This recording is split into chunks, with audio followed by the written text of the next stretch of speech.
Malignant Melanoma, a basics and refresher course to incorporate into your practice.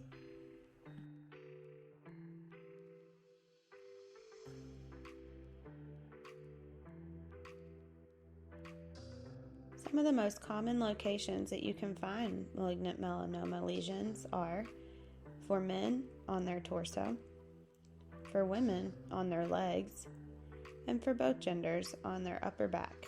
So be sure to check all of these places.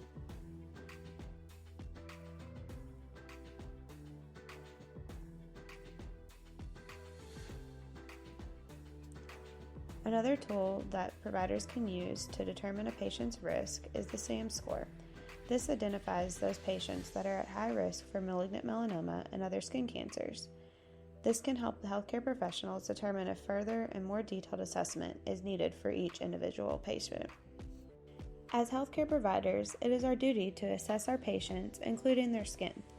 Full body screening is not currently recommended for non-high risk patients, but patients are still encouraged to conduct self-skin exams and pay attention to any suspicious moles they may have. Providers can still do a quick exam of often overlooked places such as behind the knees, ears, underarms, and back during annual exams and any sick visits that may have you looking in those areas. The first and probably easiest assessment is to keep an eye out for the ugly duckling sign. This is a pigmented lesion that is obviously different from all of the other lesions on the body. The most popular assessment for skin is called the ABCDE assessment. A stands for asymmetry. This means that one half of the mole or lesion is not identical to the other half of the mole or lesion. B stands for border. This means border irregularities. It means it is not uniform, scalloped, or just simply the border is poorly defined.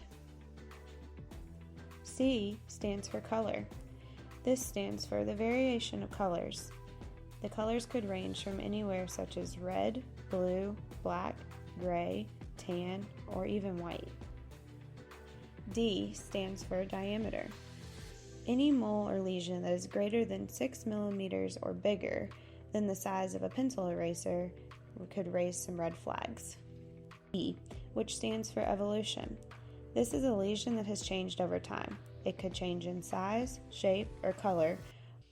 Another assessment tool that can be used is the 7-point checklist. This will determine if a referral to dermatology is appropriate based on the lesion presentation and patient history. Be sure to educate your patient on how to perform a self-skin exam and to keep an eye out for any changing or new moles. You can scan the QR code to see how to teach your patient to do this self-exam. Once you have identified a suspicious lesion, the next step is to determine if a biopsy is warranted. For both biopsy procedures, prep is the same. Prep the area with alcohol, anesthetize the area, usually with 1 to 2% lidocaine with or without epi. Shave biopsies. This method is used when full thickness is not required for diagnosis. Prep the area, use a number 15 scalpel or a shave biopsy tool. The blade is obliquely pressed through the skin to remove all or part of the lesion. The goal of a shave biopsy is to reduce a saucer-shaped skin defect that has smooth edges. The specimen is removed with forceps and placed into a container to be sent for examination. A punch biopsy. This is normally used for pigmented lesions. The depth of the lesion is an important prognostic indicator for malignant melanoma. The punch should remove the entire lesion as well as at least 1 centimeter margin. We will prep the area as discussed previously. The provider will push the punch tool into the skin, rotating it between your thumb and forefingers. Once you feel resistance, this indicates that you have hit subcutaneous fat and that you have reached the appropriate depth. A suture may be necessary. Use your clinical discretion. Scan the QR code to see how each biopsy procedure is performed. Another common procedure that can be done in clinic is cryotherapy. Now, this is not a diagnostic, but can rid of unwanted benign lesions. Cryotherapy is a procedure that uses liquid nitrogen to freeze off skin lesions.